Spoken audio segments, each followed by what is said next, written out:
चीन की इकोनॉमी बड़ी, मुल्क इकोनॉमी से छोटा बड़ा नहीं होता मोदी जी। मुल्क बड़ा होता है बड़ा दिल रखने से, बड़ा जिगर रखने से। आपकी पार्टी में आप 300 एमपी रखकर भी आपके पास ना बड़ा दिल है ना बड़ा जिगर है कि आप चीन की आंख में आंख डाल कर ये कहें कि 2000 किलोमीटर तुमको छोड़ना पड़ेगा। कि चाइना का नाम हमारे वजीर आजम नहीं लेते। आज हमारा वतन 2000 स्क्वायर किलोमीटर की जमीन चाइना को खो चुका है।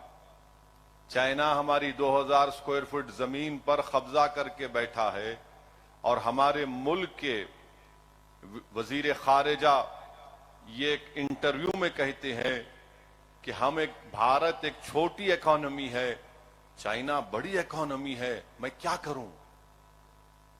हम छोटी इकोनॉमी है, चीन बड़ी इकोनॉमी है, कॉमन सेंस है, मैं क्या करूं।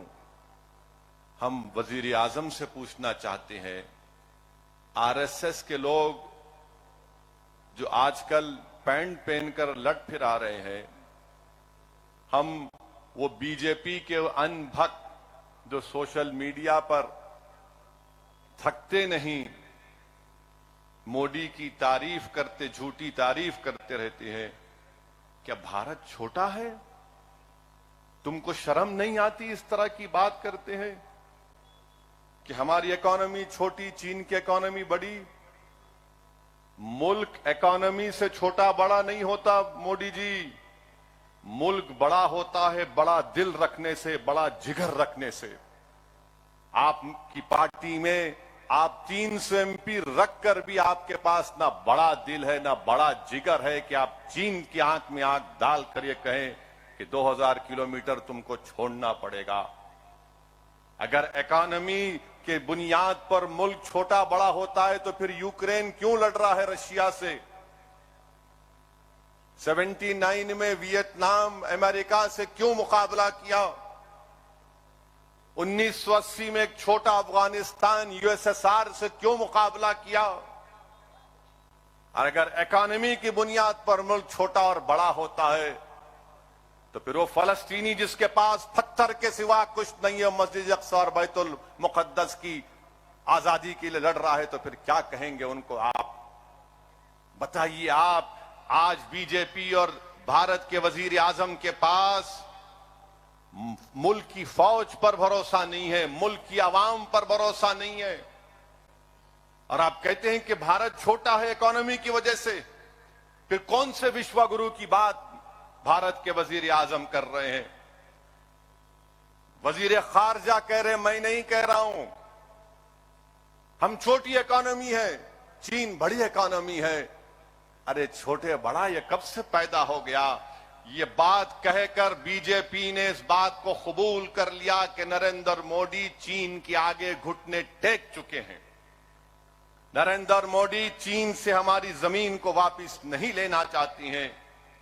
अरे एक हुकूमत की बुनियादी जिम्मेदारी यह होती है कि जमीन की बचाए, मुल्क की, वतन की, देश की जमीन को बचाए। और हमारे वजीर आजम ये कहती हैं हम छोटी इकोनॉमी है, वो बड़ी इकोनॉमी है। अब पूरी दुनिया में क्या में पैगाम चला गया? अमेरिका को क्या पैगाम गया? बर्तानिया को क्या पैगाम गया? ऑस्ट्रेलिया को क्या पैगाम गया? मलेशिया को, सिंगापुर को, साउथ कोरिया को, जापान को क्या पैगाम गया? कि भारत चीन को बड़ा मानता है और अपने आप को छोटा मानता है। मैं बीजेपी से पूछना चाहता हूं, कहां गई तुम्हारा नेशनलिज्म? ये तुम्हारा नेशनलिज्म है? कॉमन सेंस ये नहीं है। कॉमन सेंस ये है कि हम मानते हैं कि चीन ताकतवर है मगर हम अपनी जमीन को नहीं छोड़ सकते। कॉमन सेंस ये भी है मिस्टर मोदी कि भारत एक न्यूक्लियर पावर है। भारत एक न्यूक्लियर पावर है, ये क्यों नहीं बोलते आप? मगर अफसोस, सवाल अब तय करना पड़ेगा भारत की आवाम को कि वो क्या इसका फैसला करते हैं। जुनैद और नसीर की मौत पर चीफ मिनिस्टर नहीं गए, बल्कि एक शादी में गए थे। वहां से चंद आधे घंटे के फासले पर घाटमीका था। अब मालूम हुआ कि शायद अशोक गहलोत भी जाएंगे। और मैं आपसे वादा कर रहा हूं कि इंशाअल्लाह ताला मेदक के खदीर खान हो, जुनैद हो, नसीर हो, इंशाअल्लाह ताला मजलिस इत्तेहादुल मुस्लिमीन इनकी माली इमदाद करेगी।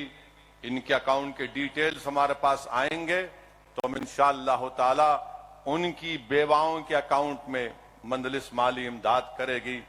मैं आपसे वादा कर रहा हूं कि हम उन खानदानों के साथ थे और है और रहेंगे। और कौसर मोहिउद्दीन और मेदक के सदर भी खदीर खान के अफराद खानदान और उनकी बेवा के साथ हैं।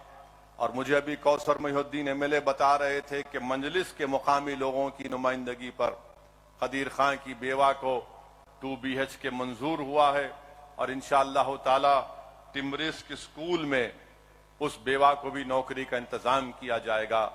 ये बड़ा ही दर्दनाक वाकया है खदीर खान का। जितना भी हम मजम्मत करें कम है। हम तो तेलंगाना की हुकूमत से मुतालबा करते हैं कि पुलिस वालों के ऊपर 302 का सेक्शन लगाकर उन पर केस चलना चाहिए। सस्पेंशन पनिशमेंट नहीं है, 302 का IPC का सेक्शन उन पर लगाया जाए। मगर आपको मालूम मेरे भाई, जुनैद और नसीर को जिन लोगों ने रुक जाइए जुनैद और नसीर को उनके अफराद खानदान ने जब पुलिस वालों के पास जाकर कंप्लेन दी तो वहां पे पुलिस के लोगों ने कहा निकलो यहां से बाहर जाओ। कोई पुलिस वाले पे कुछ नहीं होता वहां राजस्थान में, ना हरियाणा, बल्कि हरियाणा की हुकूमत ने तो एक स्पेशल सेल बना दिया, यानी एक सो कॉल्ड गौ रक्षक जो चाहे कर सकते, उनको लाइसेंस वेपन दे दिया गया। एक जुल्म हो रहा है और मुसलमानों को मारकर बीजेपी उनकी तड़प को दिखाकर, उनकी जलती हुई लाशों को दिखाकर, उनके मुंह से बहता हुआ खून जो वारिस का था और कासिम नामी बच्चे को गोली मारकर बीजेपी हरियाणा में अपनी सियासी ताकत को मजबूत बनाना चाहती है। मगर याद रखिए, आप जो सियासी ताकत मजबूत बना रहे हैं उससे देश कमजोर होगा, उससे रूल ऑफ लॉ कमजोर हो रहा है, गुंडागर्दी बढ़ रही है, जुल्म बढ़ रहा है। और हम पूछना चाहते हैं भारत के वजीर आजम से, ये पंजाब में जो एक साहब आए हैं दुबई से, उनका नाम अमृत है और बीजेपी बोलती है अमृत काल है। बीजेपी क्या बोलती है? अमृत काल है। ये अमृत काल में ये अमृत कौन है और ये अमित खामोश क्यों है? अगर वही बात अगर कोई मुसलमान बोल देता तो हमारे टीवी के एंकर तो 24 घंटे चलाते, वो ओवैसी ने आज ये कहा है, उसने देश के बारे में कह दिया है। मगर ये क्या है बताइए आप? इस पर कुछ नहीं कहते। और आज अल्हम्दुलिल्लाह सुप्रीम कोर्ट का एक ऑर्डर आया है कि आर्टिकल 324 के तहत, भारत की आईन और संविधान के तहत चीफ इलेक्शन कमिश्नर का जो अपॉइंटमेंट है इलेक्शन कमिश्नर का, सुप्रीम कोर्ट ने कह दिया कि वजीर आजम, लीडर ऑफ अपोजिशन और चीफ जस्टिस ऑफ इंडिया बैठकर तय करेंगे। मजलिस इसका वेलकम करती है डिसीजन का, बहुत अच्छा है। अब बैठकर आप इलेक्शन कमिश्नर और चीफ इलेक्शन कमिश्नर को बनाइए। जमहूरियत का एक ढांचा है, अगर इलेक्शन कमीशन में बहुत ताकत है, बहुत उनको इख्तियारात हैं, और सुप्रीम कोर्ट ने सही ऑब्जर्वेशन किया कि चाहे वो किसी की भी सरकार हो, इलेक्शन कमिश्नर के 6 साल की मियाद पूरी नहीं होती। अब उम्मीद करते हैं कि इससे ट्रांसपेरेंसी आएगी, इससे इलेक्शन कमिश्नर और इंडिपेंडेंट होगा, आजाद होगा। जमहूरियत के लिए बहुत जरूरी है कि इलेक्शन कमीशन में ट्रांसपेरेंसी आए और उसको और इंडिपेंडेंस मिले, जो भारत के आईन की आर्टिकल 324, बल्कि अगर आप कॉन्स्टिट्यूएंट असेंबली के डिबेट्स का मुताला करेंगे, जब आर्टिकल 324 पर बहस हो रही थी तो सबने कहा था कि इलेक्शन कमिश्नर को बहुत इख्तियारात मिलने चाहिए। इसीलिए आप देखते हैं कि इलेक्शन कमिश्नर को अगर हटाना है तो इम्पीचमेंट जो जज की होती है उस तरह का तरीक़ेकार दिया गया था। तो ये हमको काम करना है। तेलंगाना के असेंबली इलेक्शन के लिए यहां पर जो मौजूद हमारे जिम्मेदार हैं, मैं उनसे अपील करूंगा कि आप तैयारी शुरू करिए।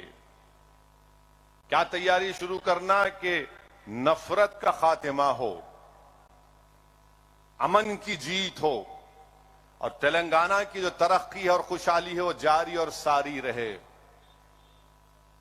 आप आइन को चाहते हैं या बुलडोजर को चाहते हैं? आप अंबेडकर को पसंद करते हैं जो आइन को बनाया, या आप बुलडोजर को पसंद करते हैं? आप मोहब्बत को पसंद करेंगे या जुल्म को पसंद करेंगे? इस बात का फैसला आपको करना है और हम इंशाअल्लाह ताला आइन को बचाएंगे, अंबेडकर को कामयाब करेंगे ताकि बुलडोजर न काम हो जाए। हम अमन को कामयाब करेंगे ताकि जुल्म खत्म हो जाए। हम ताकत हासिल करेंगे ताकि मजलूमों को उनका इख्तियार मिल सके। ये काम मजलिस करती आई और करते रहेंगे। इस सरजमीन से हमारे बुजुर्गों ने हमको यही सिखाया था, हम अपने मरूमीन को, अपने जिम्मेदारों को मायूस नहीं करेंगे और इंशाअल्लाह ताला हशर के मैदान में हम उनको शर्मिंदा होने नहीं देंगे।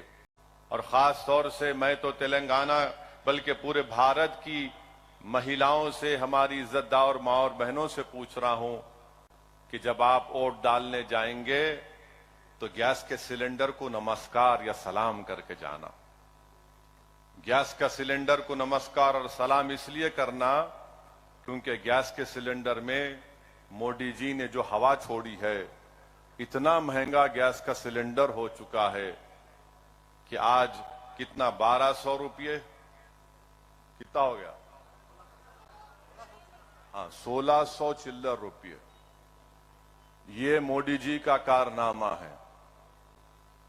यानी महिलाओं के नाम पर, खवातीन के नाम पर वोट तो हासिल किए, मगर आज गैस का सिलेंडर 1600 रुपये हो चुका है। तो पूरे भारत की जनता को ये देखना पड़ेगा, खास तौर से हमारी इज्जतदार माँ और बहनों को, कि गैस का सिलेंडर कितना महंगा हो चुका है। दूसरी बात,